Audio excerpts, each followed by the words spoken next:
여러분은 자신의 삶이 자유롭다고 생각하고 있어요? 아니면 나는 지금 되게 많이 구속되어 있다라고 생각을 하고 계십니까?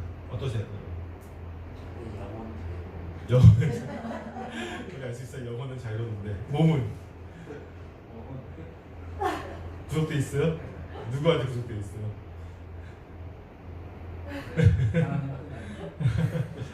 예, 그래요. 아, 다른 분들은 현대인들은 모두가 자신이 자유를 가지고 지금 자유를 굉장히 많이 누리고 있다라고 생각을 할 거예요, 그렇죠? 때문에 누군가 어떤 사람의 말이나 행동을 보고 지적을 하면은 그 어떤 사람들이 이렇게 하죠. 내 마음이고 내 자유인데 왜 그렇게 나를 구속하려고 하느냐 하면서 어떤 반항적인 답변들을 하는 것을 보게 됩니다. 이 현대인들의 특징은요, 자신의 자유가, 내가 지금 자유를 누리고 있는데 이 자유가 침해를 당했다라고 한다면요, 걷잡을 수 없는 매우 큰 분노를 느끼는 것을 보게 됩니다. 심지어 자신의 자유를 위해서는요, 다른 사람의 자유를 침해하는 것도 마다하지 않는 사람들을 종종 바라보게 되죠. 인류의 역사 속에서 이 민중들, 그리고 대부분의 이제 백성들은요, 여러 번의 그런 혁명과 또는 발전을 통해서 억압받지 않을 자유를 손에 넣게 되었어요. 겨우겨우 얻은 거죠. 20세기 넘어서 지금도 어느 정도는 있겠지만 억압받지 않는 그런 자유를 겨우 손에 넣을 수 있었는데, 적어도 표면적으로는 그렇습니다. 지금 우리는 그들은 어렵게 성취한 이 자유를 절대적인 것으로 여기면서 자유를 빼앗으려고 하는 자들은 모든 인류의 공통적인 공공의 적이 되고 맙니다. 때문에 우리는 독재자와 독재 국가를 미워하는 것을 넘어서 증오하기까지도 합니다. 지금 많이 그러고 있잖아요. 미얀마도 지금 그러고 있고요. 그런 과학도 있었고, 중국도 역시 마찬가지죠. 그런데 우리는 정말로 아무런 구속 없이 완전한 자유를 누리며 살고 있느냐라고 묻는다면, 아까 제가 처음에 이 질문을 했을 때 여러분, 우리는 완전한 자유인이라고 말을 못하고 있었잖아요. 그렇죠? 아마도 거의 모든 사람은요, 그렇다고 대답할 수 없을 것입니다. 왜냐하면 우리를 구속하는 것은 의외로 정말로 많이 있기 때문이에요. 기본적으로 우리는 법의 구속을 받습니다. 법을 지키지 않을 자유는 누구에게 주어지지 않았어요. 억압받지 않을 자유는 우리가 투쟁을 통해서, 혁명을 통해서 얻었지만, 법을 지키지 않을 자유는 그 누구에도 허락되지 않았습니다. 심지어 누구도 마찬가지예요. 대통령도 마찬가지잖아요. 지금 몇 명의 대통령이 감옥에 들어갔잖아요. 또한 우리는 관계의 구속을 받고 있습니다. 나와 관계된 모든 이들을 적으로 돌리거나 혹은 그들과 완전히 단절하며 살려고 하지 않는 이상에는 우리는 이 관계의 구속에 어느 정도 순응하고 따라야만 하는 것이 우리가 사는 세상이죠. 안 그렇습니까, 여러분? 다 관계들이 서로 얽혀 있잖아요. 여기에 대해서 내가 마음대로 다 하면 어떻게 될까? 이 관계들이 다 내가 하고 싶은 대로 다 하면은 관계는 유지될 수 없습니다. 다 끊어질 수밖에 없고 적이 될 수밖에 없는 것이죠. 또한 우리는 이 사회적 이념과 전통, 그런 것들의 그런 구속을 받고 있습니다. 우리 사회의 공통적인 이념과 전통을 무시하는 사람은요, 있죠. 정말로 극소수에 지나지 않을 것입니다. 우리는 그런 사람들 뭐라고 부르나요? 저 권사님 잘 얘기했는데 그래요. 가끔 그런 사람도 있는데 그렇게 부릅니다. 자, 그러면 이제 다시 한번 묻겠습니다. 우리는 자유인입니까, 아닙니까? 자유인이에요?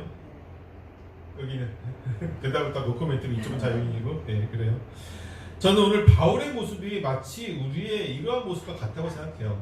즉, 구속되었지만 어느 정도의 자유가 있는 그런 상태가 우리의 모습이 아닌가라는 생각을 해봅니다. 자, 먼저 말씀해 보면요, 로마와 그 주변에 살고 있던 그리스도인들의 영접을 받고 담대한 마음을 얻은 바울은 곧장 그 로마의 대로를 따라서 로마에 입성하게 됩니다. 그는 로마에 입성하는 가운데 수많은 믿음의 형제들을 만나게 되면서 더욱 주님의 사명을 기억하고 담대히 그 길을 걸어갔을 것입니다. 누군가는 그를 위로하고, 누군가는 그를 격려하고, 또 누군가는 그를 위해서 울며 기도하면서, 누군가는 그를 로마로 보내신 하나님께 영광을 돌리는 모습을 보면서, 그런 모든 그들을 영접하는 여러 모습을 보면서 바울은 그렇게 로마로 입성하게 된 것입니다. 담대한 마음을 가지고 바울과 여러 죄인들을 인솔해서 이 로마에 도착한 백부장은요, 바울과 다른 제수들을 완전히 다르게 대우합니다. 여타의 다른 제수들이 모두 로마에 있는 감옥에 갔던 반면에 바울은 군인 한 명을 붙여서 그가 따로 거처를 마련해서 생활할 수 있도록 어느 정도의 자유를 보장하는 삶을 백부장이 허락했던 것이죠. 이게 백부장의 권한으로 과연 가능할까 아닐까라는 좀 의문은 있는데 그만큼 백부장은 바울에게 온전한 신뢰를 보내고 있었던 것이죠. 당연히 그럴 수밖에 없었죠. 바울 때문에 살아났잖아요. 그렇죠? 바울 때문에 살아났고, 그리고 그 긴 여정 동안에 바울의 인품이라든지 그가 했던 행동들을 보면서 신뢰를 쌓았던 이 백부장은 그냥 이제 군인 한 명을 묻혀놓은 정도로 이제 그의 자유를 허락하였습니다. 비록 손에는 비교적 가벼운 쇠사슬을 차고 있었고 항상 군인의 감시를 받아야만 했지만 그는 로마에서 정말로 어느 정도의 자유가 보장된 삶을 살 수 있었던 것을 보게 됩니다. 그리하여 그는 제일 먼저 거처를 마련한 이후에 로마에 살고 있는 유대인들 중에 높은 이들을, 장로들이었겠죠, 높은 이들을 자신의 거처로 초대합니다. 그리고 그들에게 자신이 어떻게 로마에 오게 되었는지 그 억울함에 대해서 하소연을 하게 되죠. 그러자 그들은 바울에게 관한 자신들이 그 어떤 편지도 받은 적이 없고 너를 나쁘게 말하는 사람들을 우리 듣지 못했다. 단지 우리가 여기 모인 이유는 딱 하나, 모든 사람들이 이단이라고 하는 너희 나사렛 분파에 대해서 좀 알고 싶어서, 정말 들어보고 니네가 정말 나쁜 이단인지 우리가 좀 알아야 되겠으니까 그걸 좀 듣고 싶어서 우리가 모인 것이다 라는 그런 말을 합니다. 이게 이제 12절, 22절까지의 내용입니다. 오늘 본문에서 바울의 상태는 어떤 것처럼 보입니까, 여러분? 어떤 것처럼 보여요? 그래요. 내면의 상태는요, 지난주에 얘기했듯이 매우 담대한 마음을 가지고 있는 것을 보게 되죠. 로마에 도착하자마자 집 바로 얻고, 집 얻자마자 로마에 산 유대인들 중에 제일 높은 장로들 다 불러들이는 거 보면 담대한 마음이 있어요. 어떠한 그런 불안함이라든지 두려움을 찾아볼 수가 없는 매우 강한 담대한 마음을 지금 보여주고 있습니다. 그렇다면 그의 외적인 상태는 어땠을까요? 일단 그는 지금 신분상으로는 무엇입니까? 죄인이에요. 죄수였습니다. 비록 로마의 법에 저촉되는 어떤 그런 범죄를 저지른 것은 아니지만 예루살렘과 가이사랴에서 이루어진 그의 재판은 지금 그를 죄인의 신분으로 로마로 오도록 만들었죠. 다시 한번 얘기하지만 로마법에 저촉되는, 즉 예루살렘에서 유대인들에게 율법에는 어느 정도 저촉될 수 있겠지만 로마법에 그 어느 하나 저촉되지 않는, 범죄하지 않는 상태였지만 어쩔 수 없이 예루살렘과 이 가이사랴에서 이루어졌던 여러 번의 재판을 통해서 그는 죄인이라는 신분을 가질 수밖에 없었다라고 얘기를 해요. 억울하지만. 또한 그로 인해서 그는 신체적으로도 어느 정도의 구속을 당하고 있습니다. 비록 다른 죄수들처럼 감옥에 갇혀있는 것은 아니지만 손에는 쇠사슬을 차고 있었고 그가 있는 곳에는 항상 군인 한 사람이 감시를 하고 있었습니다. 또한 비록 자신이 새들어 사는 집에서 지냈지만 그곳을 벗어나서 마음대로 돌아다닐 수도 없었습니다. 본문 말씀 볼까요?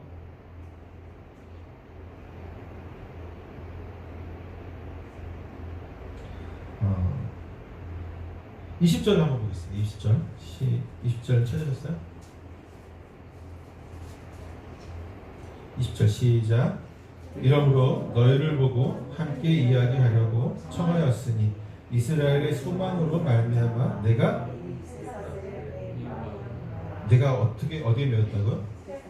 지금 보여주고 있는 거죠. 생각해보세요. 사람 다 불러놓고 쇠사슬 차고 있으면서 이렇게 지금 이거 보이시죠, 여러분? 내가 복음을 전하는 것 때문에 이렇게 됐습니다라고 보여주면서 좀 설교를 하는 거예요. 그럼에도 불구하고 바울의 내면은 어땠습니까? 매우 담대하였죠. 31절을 한번 또 읽어볼까요? 31절 시작. 하나님의 나라를 전파하며 주 예수 그리스도에 관한 모든 것을 담대하게 거침없이 가르치더라. 어떻게 해요? 그리스도에 관한 모든 것을 어떻게? 담대하게, 그리고 거침없이 가르쳤다. 그는 비록 그렇게 2년의 시간을 다시 감옥 아닌 감옥에서 지내야 했지만 그는 거침이 없었으며 매우 담대하였습니다. 그가 어떻게 이럴 수 있었겠습니까? 지난주 말씀 기억해 보세요. 그가 이러한 상황에서 담대할 수 있었던 것은 무엇 때문이었다고요? 세 가지를 얘기했는데 지난주에. 첫째로 하나님이 그와 함께 계셨다. 두 번째로 누가 그와 함께 있었다? 동력자들이. 세 번째로 누가 그와 함께 있었다? 수많은 믿음의 형제 자매들. 아비오 광장까지 나와서 그를 맞이했었던 그런 열정적인 수많은 바울을 위해서 기도해주는, 비록 같이 갇혀 있는 건 아니지만, 같이 로마에 생활하는 건 아니지만, 아시아와 유대와 각각의 모든 교회, 로마와 모든 곳에 있는 사람들이 다 바울을 위해서 기도하는 그런 믿음의 동력자들이 있었기 때문에, 형제자매들이 있었기 때문에 바울은 담대할 수 있었다라고 했잖아요. 그리고 이것을 우리도 가지고 있다라고 했던 것을 기억하시죠, 여러분? 그리고 오늘 본문에서 바울의 외적인 상태 또한 우리에게 적용되는 것을 볼 수 있습니다. 먼저 군인의 신분은요, 본래 나라를 위해서 그 목숨을 걸고 전투를 하는 사람이죠. 하지만 본문에서 백부장은 그 군인으로 하여금 바울을 감시하는 것을 명령합니다. 때문에 그는 하루 종일 바울을 지켜보며 그가 하는 모든 것을 감시하였습니다. 어떤 주석가들은 그 군인의 손과 바울의 손이 쇠사슬로 연결되어 있었을 것이라고 얘기해요. 그러니까 바울이 어디를 가려면 항상 그 군인에게 허락을 구하고 그 군인이 같이 따라가 줘야지만 갈 수 있었던, 집안에서도 마찬가지죠. 쇠사슬이 아무리 길어봤자 뭐 100m가 되겠어요, 200m가 되겠어요, 그렇죠? 쇠사슬이 서로 연결되어 있으면 길어봤자 진짜 몇 미터 안 됐을 거라고 했죠. 되게 불편했겠죠. 때문에 군인이 짜증을 내면은 화장실도 못 가는 거예요. 되게 좀 그런 상황이었던 거죠. 그만큼 그 직근거리에서, 아주 가까운 거리에서 그 군인은 바울의 일거수일투족을 항상 감시하였던 것을 보게 됩니다. 물론 로마 법상 이제 로마 공무원이죠, 군인은. 때문에 4시간을 일하면은 잠깐의 쉬는 시간이 있었을 거니까 그때 잠깐 풀었을까라는 생각도 들지만 군인 자기가 쉬어야 되니까 아무튼 그랬다는 거죠. 이 군인의 목적은 두 가지였습니다. 하나는 당연히 바울이 도망치지 않도록 하는 것이었고, 다른 하나는 바울이 무엇을 하는지 감시하고 보고하는 것이었습니다. 왜냐하면 여전히 그에게는 적용되어질 만한 어떤 로마법이 없었기 때문이에요. 죄인의 신분이긴 한데 뭐가 없었어요? 죄가 없었어요. 이게 웃기잖아요. 죄인인데 죄가 없어요. 그러니까 군인이 감시하면서 어떤 죄를 질 만한 게 있으면 그걸 또 꼬투리를 잡을 만한 것들을 발견하는 것이 이 사람의 임무였던 것이죠. 이제 바울은 비록 죄인의 신분으로 구금되어 있지만 법의 테두리 안에서 그를 징벌할 만한 어떠한 행동이나 말을 하지 않았기 때문에 그를 감시하는 사람은 그의 행동과 말을 통해서 그에게 어떤 죄를 적용할 만한 것이 있는지를 알아보고 보고할 의무가 있었던 것입니다. 우리에게도 이런 감시자가 있죠. 누가 있을까요? 바울에게는 한 명의 감시자가 붙어 있지만 우리에게는 그보다 더 많은 감시자가 항상 우리 주변에 함께 있습니다. 누구일까요? 이 감시자들은? 사단. 그 감시자들을 통솔하고 지시 내리는 게 사단이겠죠. 실제적으로 우리 주변에 있는 감시자, 바로 하나님의 나라와 교회가 무너지기를 소망하는 자들입니다. 어떤 사람들이 이런 것을 소망할까요? 대표적인 3명의 사람들이 있는데요. 하나님의 나라와 교회가 무너지기를 가장 소망하는 사람은 아마도 이제 리차드 도킨스와 같은 어떤 인본주의자들일 것 같아요.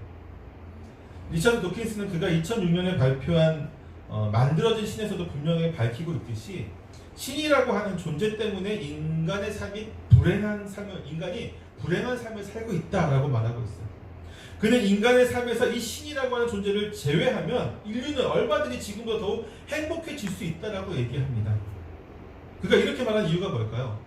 왜 신 때문에? 우리는 하나님 때문에 행복하잖아요, 그렇죠? 여기는 하나님 때문에 행복한 사람들이 모였는데 리차드 도킨스 같은 사람들이 볼 때는 우리가 불행한 사람이에요.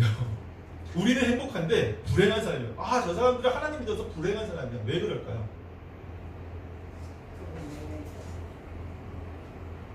매여 있어서. 맞아요. 인간의 존재가 과학적으로 증명도 되지 않은 어떤 미신적인 존재에 의해서 스스로를 억압하고 구속하고 있기 때문에 자유롭지 못하기 때문에 행복할 수 없다라고 하는 거죠. 우리는 이 구속이 행복한 구속이라고 얘기하는데 인본주의자들의 눈에는 야 바보같이 스스로를 그렇게 억압하고 구속시켜가지고 자유를 못 누리니 너희는 참 어리석구나, 너희는 참 불행해 보인다 라고 이야기하는 거예요. 그는 리차 도키스 같은 사람은 스스로를 인본주의자라고 생각하지 않을 것입니다. 그는 자신이 과학자로서 지극히 이성적이고 어떤 과학적인 결과로서 이러한 결론을 내렸다고 말할 거예요. 하지만 세상의 중심에 인간을 놓고 생각한다는 것 자체가 이미 인본주의입니다. 그렇죠? 그는 세상의 중심이 인간이라고 생각하거든요. 인간이 세상의 중심이 되고 인간 중심적인 사고로 세상을 생각하고 인간의 행복이 모든 것의 최우선이 되는 것이 바로 르네상스 운동으로 일어난 이 인본주의 운동인 것이죠. 인본주의. 우리도 여기에 많이 물들어 있어요. 많은 기독교인들도 사실 인본주의에 어느 정도는 물들어 있습니다. 왜? 하나님께 예배드리거나 하나님께 영광 돌리거나 하나님을 위해서 살아가는 것보다 사실은 우리가 진짜 솔직하게 우리 스스로 생각해 보자고요. 항상 우선순위에서 내 행복이 더 먼저 아니에요? 대부분의 사람들이 그렇습니다. 우리도 인본주의에 상당히 물들어 있다는 증거예요. 때문에 인본주의자들은요, 이 신본주의자들, 우리와 같은 사람들을 배격합니다. 단순히 신본주의를 배격하는 것이 아니라 신이라는 존재 자체를 부정하고 배격하고 있는 것입니다. 이러한 생각과 마음은 자연히 신을 믿는 이들에 대한 거부감으로 드러나죠. 신을 미워하는 것이 신을 믿는 자들에 대한 거부감으로 나타난다는 것입니다. 이들은 기본적으로 신앙을 가지고 살아가는 사람들을 스스로로 신에게 구속시킨 어리석은 사람들로 이야기하고, 또한 그들은 이성이 아닌 비이성적인 것을 따르는 신앙인들에 대해서 멸시하는 마음을 기본적으로 갖고 있다는 것입니다. 이들의 특징은 자신들은 매우 합리적이고 이성적이라고 생각을 하고, 우리들에 대해서는 그렇지 않은 이들에 대해서 기본적으로 무시하는 태도를 동반한다는 것이죠. 예를 들어서 우리가 한 달 전에 봤나요? 사도행전 26장에 나오는 이 베스도 총독과 같은 이들이 여기에 속하는 자들일 것입니다. 바울이 복음에 대해서, 부활에 대해서 이야기하니까, 죽은 사람이 살아난 것에 대해서 이야기하니까 베스도가 뭐라고 했어요? 바울에게 미쳤다고 했잖아요. 바울아, 내가 미쳤다. 학문이 너를 미치게 하였다. 또한 현대사회에 인텔리함을 갖춘 수많은 사람들이 이러한 생각을 여전히 가지고 있습니다.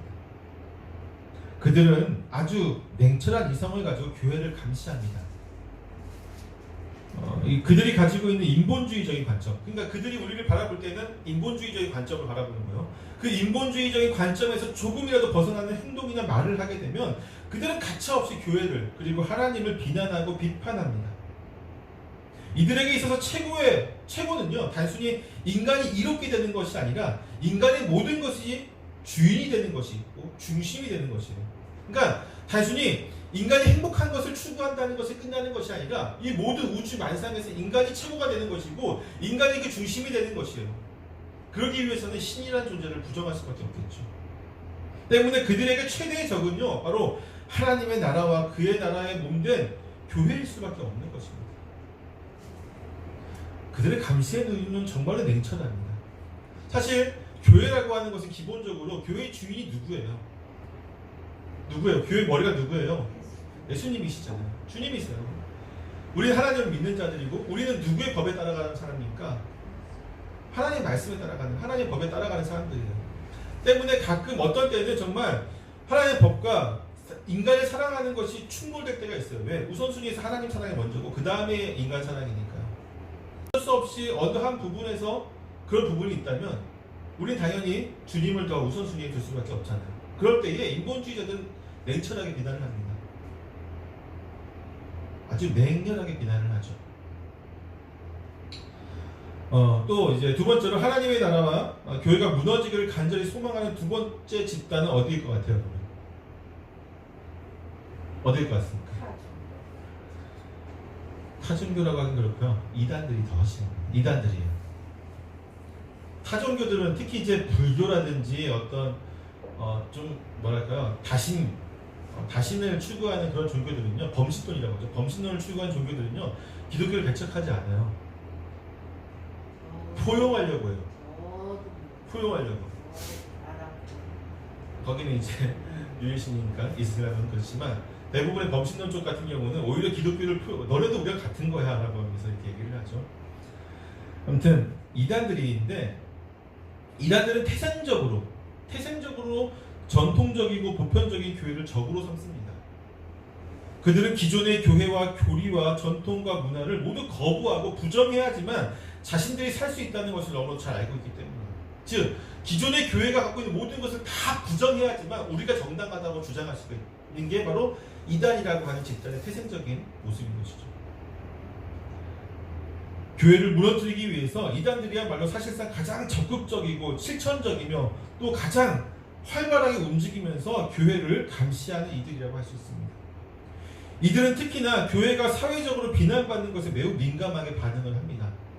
왜냐하면 자신들의 가진 부족한 교리와 그 정체성을 기존 교회들의 부패와 이 어떤 잘못된 모습을 부각시켜서 그들을 비난하는 것으로, 우리를 비난하는 것으로 자신들의 그런 부족한 것들을 다 감추려고 하는 것이죠.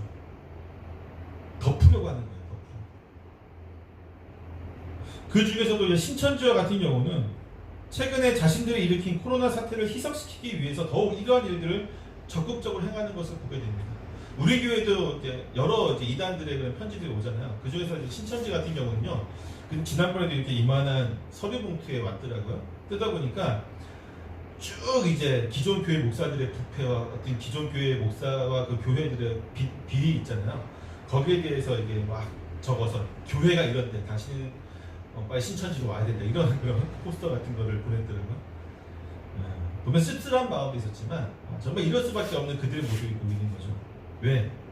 사실은 인간이 사는 곳에 부패가 없을 수는 없어요. 교회를 아무리 교회라고 해도 우리는 그것을 최대한 하지 않으려고 노력하고 또 말씀하신 지키려고 해야 되는데 이 땅에 있는 동안 어쩔 수가 없는 것이죠. 더군다나 이 땅에 교회가 한두 개입니까? 목사가 한두 명이에요. 그 중에 정말로 정직하고 좋은 하나님의 종이 신실한 종이 있는 반면에 사꾼도 있을 거라는 것이죠. 사꾼이 예수님 시대에도 사꾼이 있었는데 지금 어땠어요? 당연히 사꾼이 있습니다. 사꾼들이 교회를 욕먹이게 하고 교회를 세상으로부터 비난받게 하는 것은 당연한 거예요. 근데 이단들은 그것만을 부추겨서 기존교회는 다 이렇다, 사꾼 목사들 몇 명이 그런 것을 다 이렇다는 식으로 포장을 해서 자기들은 안 그러니까 우리 쪽에 와야 된다, 우리는 정당하다라고 이야기를 하죠. 대부분의 이단들이 그렇습니다. 또 인본주의자들과 이단들은 그래도 이유가 있는 적대자들이라고 할 수 있어요. 하지만 우리 주변에는 이유 없이 교회를 적대하고 미워하는 사람도 있습니다.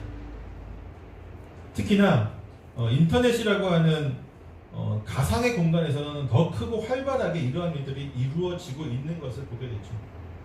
이들이 교회를 미워하고 대적하는 근본적인 이유가 없다고 말하였지만 사실 전혀 이유가 없는 것은 아니에요. 크게 두 가지 이유가 있는데, 하나는 그들이 교회를 미워하는 배경에는 이 사탄이 장악하고 마음들 휘두르고 있는 미디어 때문입니다. 사탄은 미디어와 여러 대중매체를 이용하여 그것들을 무분별하게 소비하는 이들을 세뇌하고 물들이고 있어요.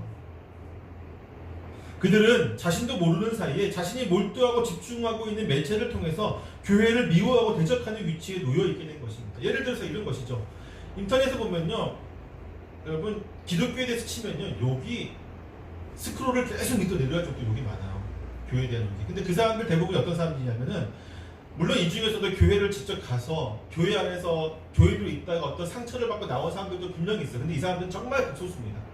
나머지 대부분의 사람들은 뭐냐면요, 인터넷을 뒤지면서 교회 욕을 하니까 그래? 동참하는 사람입니다. 교회 욕들이 막 나오고 교회에 대한 비판적인 기사들을 보면서 교회에 대해서 실제적으로 아무것도 모르면서 성경 한 번도 읽어본 적이 없으면서 교회를 비난하는 것, 그게 맹목적인 비난을 하는 사람들 대부분이라는 거죠. 거의 90% 이상이 이런 사람들입니다. 자기도 모르는 사이에 이 미디어와 이 매체를 통해서, 그리고 인터넷을 통해서 세뇌가 되어버린 것이죠. 기독교는 나쁜 것, 완전히 머릿속 공식이 자리에 잡혀진 것이죠. 마치 중국이 동국 공정을 하면서 수많은 매체를 통해서 그것들을 정당화하는 작업을 하자 지금의 수많은 중국 젊은이들이 한국을 어떻게 생각해요? 아무런 이유 없이도 맹목적으로 미워하잖아요. 지금 단편적인 지식으로 몇 가지만 가지고 맹목적인 적대감을 가지고 지금 한국을 대하고 있는 것들을 보게 됩니다. 이게 매체의 인터넷과 이 대중매체의 되게 위험한 모습인 것이죠. 또 두 번째 이유는요. 그렇게 가상 공간에서 자신을 숨기고 누군가에게 적대적인 악성 댓글을 달고 공격하는 이들의 대부분은요. 심리적으로 매우 불안한 상황에 처해 있는 것을 보게 됩니다. 이들이 이렇게 공격적인 성향을 가상 공간에서 보이는 것은 자신이 처한 현실과 스스로가 꿈꾸는 어떤 이상과의 큰 괴리감에서 오는 심리적인 박탈감 때문인 것을 보게 되죠. 그런 심리적인 박탈감 때문에 자신의 정체를 숨길 수 있는 가상 공간에서 이것을 해소하는 것입니다. 때문에 이들은 이 가상의 공간에 들어오게 되면요, 자신에 대한 그가 이상적으로 꿈꾸는 이 세상에서의 강자로 자기를 생각하게 되죠. 상대를 무분별하게 공격하고 물어뜯고자 합니다. 왜? 이 가상 공간에서만큼 내가 강자니까. 비록 내가 밖에 나가면 찌질하지만 여기서는 내가 강자라고 생각하는 것이죠. 그 중에서도 교회는요, 그들에게 아주 쉬운, 정말 쉬운 먹잇감이 될 수밖에 없습니다. 왜냐하면 아무리 원색적인 비난과 모욕을 하여도 교회의 특성상 그들을 고소하거나 신고하는 경우가 사실 거의 없기 때문입니다. 이들은 거의 교회의 모든 것을 다 감시합니다. 그리고 그 모든 것을 다 비난해요. 심지어 교회가 정당하게 하는 것도 비난을 합니다. 무분별하게? 아니에요. 맹목적으로 오직 적대감 하나만으로 이렇게 한다는 것이죠. 이렇게 감시자들이 우리에게 붙어 있어요. 바울에게는 한 명의 감시자가 붙어 있었는데 우리에게는 정말 어마어마한 감시자들이 붙어 있습니다. 정말 불편해요. 때문에 저 같은 경우는요, 그 차의 뒤에다가 기독교 방송이라든지 어떤 자기 아니면 차에다가 큰 십자가를 달아놓는다고 해서 내가 기독교인이라는 표시를 하고 다니는 것을 되게 부정적으로 생각합니다. 정말 항상 정석으로 달리고 모든 신호를 다 지키면서 다녀도 욕먹어요. 운전해보신 분들은 아시잖아요. 교통질서를 잘 지켜도 욕먹고요. 교통질서를 안 지켜도 욕먹고요. 그러면 생각해보세요. 교통질서를 잘 지켜도 욕먹고 안 지켜도 욕먹으면 뭐예요? 운전하는 사람 사실은 서로가 다 욕을 하고 살아요. 그런데 거기다가 십자가 달려있어요. 뒤에 기독교 마크, 어떤 교회 마크를 다 달고 다녀요. 욕먹기 십상인 거예요. 좋은 이 수많은 감시자들의 좋은 소스만 줄 뿐이라고. 소스만 줄 뿐. 그렇습니다. 그렇게 감시자가 많아요. 바울의 감시자가 있었고 그가 24시간 그를 밀착 감시하고 있었던 것은 그를 매우 피곤하고 힘들게 하는 일이었을 것입니다. 하지만 그보다 더욱 그를 힘들게 한 것은 아무도 마음대로 돌아다닐 수 없었던 그런 구속적인 상태였을 것입니다. 그렇게 그는 가이사랴에서 이어서 로마에서도 2년 동안이나 이 자유를 빼앗겨야만 했습니다. 바울은 가이사랴에서도 마찬가지였지만 완전한 구속도 아니고 그렇다고 완전한 자유를 가진 것도 아닌 그런 상태에 있었습니다. 그는 자유롭게 모든 곳을 다닐 수 있는 권한은 박탈당했지만 그렇다고 감옥과 같은 곳에서 완전히 구속되어 있었던 것은 아니었다는 것이죠. 그는 감시자의 용인하에 어느 정도의 자유는 보장받고 있었던 상태였습니다. 이러한 구속과 자유의 그런 애매한 상태가 우리의 모습과 오마주되고 있지는 않습니까? 우리의 모습과 비슷해요. 우리의 영적인 상태가 바로 이렇게 애매한 구속과 애매한 자유를 가지고 있지 않습니까? 또한 세상에서의 우리의 삶이 이렇게 애매한 구속과 자유 사이에 놓여있지 않습니까? 바울은 신체적인 구속과 자유 사이에 애매한 위치에 있었지만 우리는 전방위적인 위치에서 이러한 상태에 놓여 있습니다. 단순히 신체적인 구속만 없을 뿐이지 영적으로 그리고 사회적으로도 우리는 구속된 자유의 지위에 놓여 있는 것이죠. 먼저 영적인 상태를 볼까요? 우리는 본질적으로 사실 완전한 구속 상태에 있어요. 사실 본질적으로는 하나님이 구속하셨기 때문에 우리는 그분께 완전히 속하게 되었고 그분의 구속하면서 완전히 머무는 상태가 우리의 상태입니다. 그리고 우리는 하나님께서는 우리가 완전한 구원에 이르기까지 이 구속을 풀지 않으실 것입니다. 우리를 완전히 지금 영화롭게 될 때까지 저 천국에 이를 때까지 하나님은 우리를 구속하신 이 줄을 끊지 않으실 거예요. 이 사랑의 끈을 놓지 않으실 것이란 말이죠. 하지만 이 땅에서의 우리 모습은 어떤지를 생각해야 됩니다. 우리는 구속된 상태이지만, 완전하게 구속된 상태이지만 우리 모습은 구속되지 않는 모습으로 살아가잖아요. 하나님께 구속된 그분의 백성으로 살아가지만 동시에 그분의 구속을 부담스러워하며 자유를 찾고자 하는 것이 우리의 모습이에요. 하나님과 함께하는 삶과 나만 혼자 있고자 하는 삶이 공존하고 있다는 것입니다. 이 땅에서. 이것은 우리가 여전히 이 땅에서 육신의 연약함을 가지고 있는 동안에 아마도 계속될 것입니다. 완전한 성화를 이루기 전까지 우리는 이 죄인으로서 구속된 상태이나 어느 정도의 자유가 보장된 바울과 같이 하나님께 구속되었지만 여전히 자유롭게 살아가려고 하는 모습으로 살아간다는 것이죠. 다만 뭐가 있어요? 우리가 하나님의 눈치를 보고 있는 거죠. 하나님의 눈치를 보면서 완전하게 방종하게 살지는 못하면서 이 정도는 될까? 하나님과 어느 정도 밀당하는 것처럼, 그렇지 않아요? 그나마 이 정도라도 되면은 신앙이 있는 거예요. 완전히 그냥 하나님 뭐 눈에 보이지도 않는데 내 마음대로, 그러면서 말로는 난 하나님 믿어요, 난 교회 다녀요, 나는 성경을 몇 번 읽었어요 라고 이야기를 하지만 완전히 방종되게 자기 하고 싶은 대로 100% 살아가는 사람도 있어요. 이 사람들은 완전히 이제 신앙이 없는 거로 보면 되는 거고요. 사실은 그나마 신앙이 있다라고 하는 우리들조차도 어떻게 해요? 하나님 눈치 보면서 할 거 하잖아요. 완전히 하나님 말씀대로 다 살아요 우리가? 안 그렇잖아요. 우리는 반은 구속되어 있고 반은 자유로운 이상하고 애매모호한 상태로 지금 살아가고 있는 거예요. 하나님이 너무 느슨하게 지금 우리를 구속하고 있기 때문일까요? 또한 사회적으로도 우리는 이런 애매모호한 구속과 자유 사이를 왔다 갔다 하는 존재입니다. 우리의 영적인 상태와는 반대로 우리의 사회적 신분은 자유인인데, 영적인 상태는 우리가 구속되었고 그렇지만 우리가 자유롭게 살아간다고 했잖아요. 사회적인 상태는 반대예요. 사회적인 신분은 우린 자유인이에요. 그런데 반해서 그 상태는 구속적으로 매여 있는 것을 보게 됩니다. 우리는 관계에 매여 있고요. 아까도 얘기했지만 관계에 매여 있고 또 뭐에 매여 있습니까? 제일 많이 매여 있는 게 뭘까요? 아까 제가 처음에 인트로에서 얘기할 때 뭐 법도 얘기했고 뭐 관계도 얘기했고 사회 질서도 얘기했고 다 얘기했는데 사실은 모든 사람이 제일 많이 매여 있는 게 뭘까요? 모르겠어요? 돈이에요. 돈. 일만하게 근본이라고 하죠. 돈에 매여 있습니다. 우리는 사회적 관념과 전통에 매여 있기도 하지만, 사람들의 시선에도 매여 있기도 하지만 사실 돈에 가장 많이 매여 있습니다. 그리스도의 보혈이 우리를 구속하여 하나님께 속하도록 만들었습니다. 때문에 우리는 하나님께는 구속된 자요, 세상에는 자유로운 자가 되어야만 하지만 여전히 우리는 세상의 구속에서 자유롭지 못한 것을 보게 됩니다. 세상은 여전히 우리를 놓아주려 하지 않고 우리는 스스로 세상을 놓으려고 하지 않습니다. 진리가 너희를 자유케 하리라는 주님의 말씀이 무색하게 우리는 진리를 소유하고 있음에도 불구하고 여전히 자유를 소유하고 있지는 못하는 것이죠.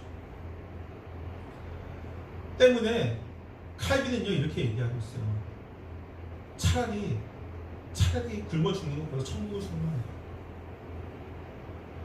정말 어쩔 수 없는 가운데 가난하고 어쩔 수 없는 가운데 배고픔과 허기짐과 그런 가운데 있다면 천국을 소망하는 게 맞다라고 얘기해요. 부자들에게는 반대로 얘기합니다. 오히려 더 가난해지라고 얘기를 합니다. 왜? 부자가 방종하게 되면 천국에서 멀어지기 때문이죠. 무엇이 더 가치 있느냐는 것입니다. 우리가 이 땅을 떠나 저 천국에 들어가기 전까지 우리가 살고 있는 이곳에서 온전한 자유를 누리는 것은 사실상 불가능한 일입니다. 하지만 바울은 이러한 상태에 우리가 어떻게 하는 것이 바람직한 것인지를 우리에게 알려주었어요. 바울은 비록 로마에서 구속과 자유의 그런 경계에서 감시를 받으며 살았지만 그는 담대한 마음으로 그가 해야 할 일들을 충분히 다 했습니다. 그는 주님이 주신 사명을 위해서 로마에 왔음을 한시도 잊은 적이 없었던 것을 보게 되죠. 때문에 그는 비록 감시자가 항상 함께 있었고 온전한 자유의 몸은 아니었지만 사람들을 자신의 거처로 불러서 담대하게 그리고 거침없이 복음을 전하였습니다. 그는 자신의 상태를 비관하지 않았으며 자신이 완전한 자유를 얻을 때까지 기다리지도 않았던 것을 보게 그는 또한 감시자가 항상 있었던 것에 대해서도 불평하지 않았습니다. 그런 모든 상황에서도 그는 자신의 본분을 온전히 행하면서 자신의 사명을 완수하기 위해 모든 노력을 기울였던 것을 보게 됩니다. 제가 청년 사역을 옛날에 많이 했었잖아요. 청년 사역을 하면서 간사로서 또 리더로서 아이들에게 대화를 하고 하면서 대학생들에게 이렇게 상담을 할 때요. 대학생들이 가장 많이 하는 얘기가 무엇이냐면요. 지금은 못한다는 거예요. 헌신을 못한다는 거예요. 왜? 무엇을 하게, 뭐 해야 되겠다, 뭐 해야 되겠다. 자기를 구속하고 있는 이 많은 것들 때문에 하나님이 이것을 해결해 주면 자기가 헌신하겠다. 하나님이 나에게 직장을 해결해 주면 내가 헌신하겠다. 하나님이 나에게 집을 살 돈을 주면 내가 헌신하겠다. 뭐 이유가 많아요, 현대인들은. 근데 항상 이유예요. 어떤 나를 구속하고 있는 이유들에 대해서 다 얘기를 하지만 그것들을 벗어버리면 정말로 그들이 하나님께 헌신할까요? 아니에요. 그렇지 않아요. 우리는 구속에서 자유로울 수 없다고 얘기했잖아요. 우리가 이 땅에 살아가는 동안은요, 이 사회의 모든 것들이 우리를 구속하고 있어요. 자유로울 수가 없어요, 우리는. 하나, 내가 지금 제일 무겁다고 생각하는 쇠사슬 하나 풀어버리는 것 뿐이에요. 나머지가 엄청 많아요. 바울처럼 살아야 됩니다. 비록 쇠사슬에 묶여있고 집안에 거의 갇혀 있었지만 그는 그것을 핑계하지 않았다고. 불평하지 않았고 내가 완전히 자유인이 되면 그때 복음을 전할게라고 기다리지도 않았다고. 그게 바울의 모습이었어요. 그리고 그것이 누구의 모습이 돼야 돼요? 우리의 모습이 돼야 되는 거죠. 이 말씀 마칩니다. 사랑하는 성도 여러분, 우리에게는 항상 감시자가 있습니다. 또한 우리는 자유하지만 자유하지 못한 모습으로 이 땅에서 살아가야만 합니다. 그러나 그것이 우리의 신앙을 무너뜨리지는 못합니다. 이미 신분적으로 하나님께 구속된 것을 보장받았기 때문이죠. 하지만 신분의 보장이 우리의 지금의 삶의 모습을 정당화시켜주지는 않습니다. 우리는 바울과 같이 모든 상황에서도 주님을 바라보고 주님의 일을 감당해야만 합니다. 그것이 그리스도인의 온전한 모습이죠. 우리는 바울의 모습을, 특히나 오늘 구속되었으나 또 감시자가 그렇게 있었으나 그럼에도 불구하고 모든 곳에서 주님께서 맡겨주신 그 사명들을 온전하게 감당했던 이 바울의 모습을 우리의 교사로 삼아서 우리도 그를 따라서 비록 사회가, 돈이, 또 물질이, 또 관계가, 법이, 모든 것이 우리를 구속하고 있지만 그럼에도 불구하고 주를 위해 살아갈 수 있는, 온전히 살아갈 수 있는 저와 여러분 되시기를 간절히 축원합니다. 기도하겠습니다.